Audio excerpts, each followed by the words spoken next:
பக்கத்து வீட்டுக்கார பாரு, அவன் பிள்ளைய கையில தூக்கிட்டு அவன் பொண்டாட்டி அப்படியே அணைச்சுக்கிட்டு தினம் வெளியில கூட்டு போயிருக்காங்க. அப்படி போகணும் எனக்கு ஆசை இருக்காதா? அவன் பொண்டாட்டி அணைச்சு கூட்டு போன நீ ஏன்டா ஆசைப்படுற?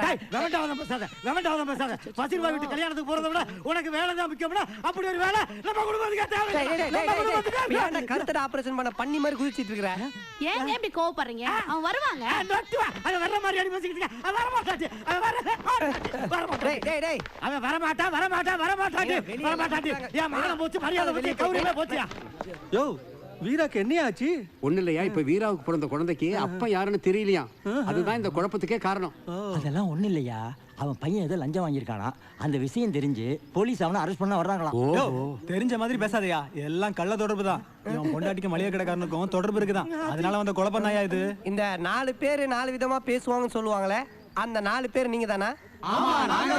நீங்கெல்லாம் இன்னும் சாவலையாடா, உங்க மண்டையில ஓடுங்கடா. இந்த ஏரியா பக்கமே நான் உங்களை பார்க்க கூடாது.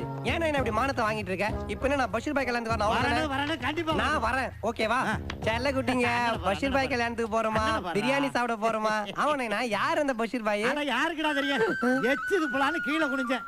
வாணியம்பாடி பசீர்பாய் குடும்பம் உங்களே அன்புடன் நடக்கிறது அப்படின்னு இந்த பத்திரிக்கை கிடைச்சு. சரி நம்மளும் சும்மா தானே கிடக்குறான், குடும்பத்தோட போய் பிரியாணி சாப்பிட்டு வந்துடலாம்ல உன்னையும் கூப்பிட்டேன். டேய் லெக் பீஸ் மூக்கா, கூட பிறந்த தங்கச்சி கல்யாணம் மாதிரி குப்பை தொட்டில கர நோட்டீஸ் எல்லாம் போரிட்டு வந்து குடும்பத்துல பிரச்சனை பண்ணிட்டு இருக்கேடா. டேய் உனக்கெல்லாம் வேற இருக்காடா?